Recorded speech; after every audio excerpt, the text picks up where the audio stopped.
गाडरावारा में एक toll plaza चालू हुआ था सर, उस संबंध में आपने कलेक्टर को पत्र लिखा है। टोल किस संबंध में चालू हुआ, क्या कुछ कहेंगे सर, आप थोड़ा सा बताएं। एक दिन अचानक गाडावाला क्षेत्र में ये चर्चा या लोगों ने देखा कि रातों रात अचानक यह टोल का निर्माण कर दिया गया और वसूली चालू हो गई थी। उस संबंध में पूर्व विधायक सुनीता जी के लिए कई लोगों ने जानकारी चाहिए, तो उन्होंने भी कहा कि अभी ऐसा कोई नियम नहीं था, लेकिन कैसे इसकी जानकारी करेंगे। वो एक हम सब लोगों को जो पूरे क्षेत्र को लग रहा है कि ये अवैध है, तो उस संबंध में आज सुनीता जी ने सीचरी में शहीद मनसाराम दिवस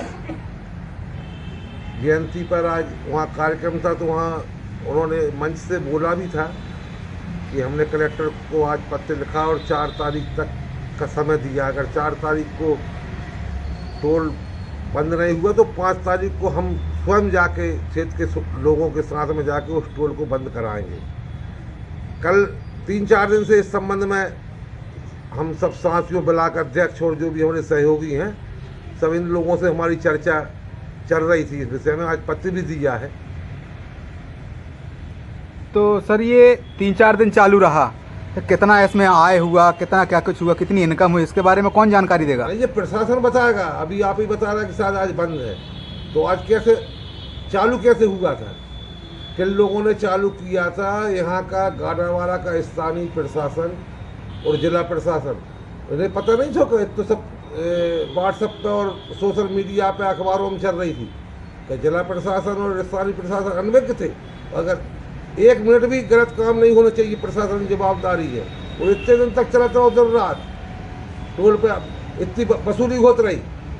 प्रशासन बताए प्रशासन ने किसके दबाव में ये चालू करवाया था, और अगर वैध था तो प्रशासन को बताना चाहिए वैध था और किन कारणों से ये हुआ चालू।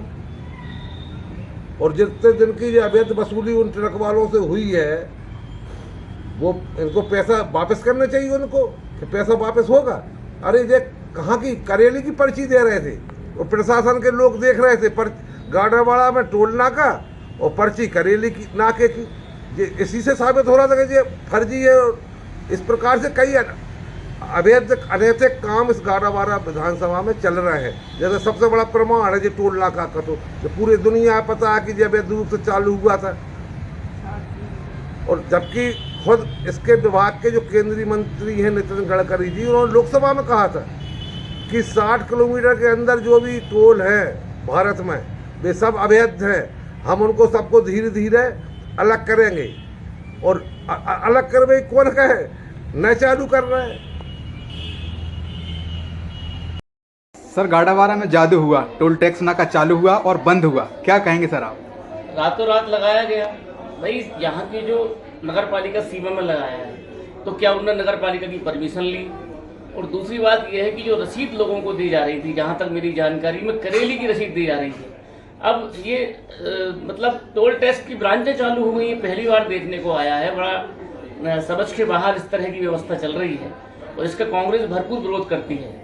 और हम लोग बहुत बड़ी तैयारी भी कर रहे थे इसके लिए। टोल नाके के खिलाफ हम लोग कांग्रेस परिवार, पूरा कांग्रेस परिवार इकट्ठा होकर इसकी तैयारी कर रहा है।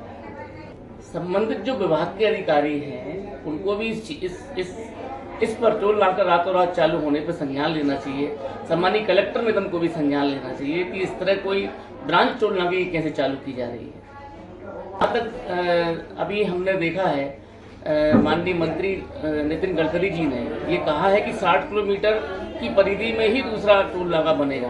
तो करेली यहाँ से 30 किलोमीटर है, तो दूसरा टोल नाका कैसे यहाँ पर स्थापित किया जाए? अच्छा सर, ये जो वसूली हुई सर, इसका भी डाटा नहीं देना चाहिए जनता के सामने? डाटा जनता के पास जाना चाहिए, ये जनता के पास जाना चाहिए। स्थानीय अधिकारियों से भी मैं कहना चाहता हूँ कि इसका डाटा दें कि जनता को जानकारी होगी ये हो कह रहा है। सर गाडावारा में जादू हुआ, टोल टैक्स नाका चालू हुआ और बंद हुआ, क्या कहेंगे सर आप? रातों रात लगाया गया भाई। यहाँ की जो नगर पालिका सीमा में लगाया है, तो क्या उन्होंने नगर पालिका की परमिशन ली? और दूसरी बात यह है कि जो रसीद लोगों को दी जा रही थी, जहाँ तक मेरी जानकारी में करेली की रसीद दी जा रही थी। अब ये मतलब टोल टैक्स की ब्रांचें चालू हो गई, पहली बार देखने को आया है। बड़ा समझ के बाहर इस तरह की व्यवस्था चल रही है, और इसका कांग्रेस भरपूर विरोध करती है। और हम लोग बहुत बड़ी तैयारी भी कर रहे थे इसके लिए। टोल नाके के खिलाफ हम लोग कांग्रेस परिवार पूरा कांग्रेस परिवार इकट्ठा होकर इसकी तैयारी कर रहा था। संबंधित जो विभाग के अधिकारी हैं उनको भी इस पर टोल नाका रातों रात चालू होने पर संज्ञान लेना चाहिए। सम्मानीय कलेक्टर मैडम को भी संज्ञान लेना चाहिए कि इस तरह कोई ब्रांच टोल नाके की कैसे चालू की जा रही है। अब तक अभी हमने देखा है माननीय मंत्री नितिन गडकरी जी ने ये कहा है कि 60 किलोमीटर की परिधि में ही दूसरा टोल नाका बनेगा। तो करेली यहाँ से 30 किलोमीटर है, तो दूसरा टोल नाका कैसे यहाँ पर स्थापित किया जाए? अच्छा सर, ये जो वसूली हुई सर, इसका भी डाटा नहीं देना चाहिए जनता के सामने? डाटा जनता के पास जाना चाहिए, ये जनता के पास जाना चाहिए। स्थानीय अधिकारियों से भी मैं कहना चाहता हूँ कि इसका डाटा दें कि जनता को जानकारी होगी ये हो कह रहा है।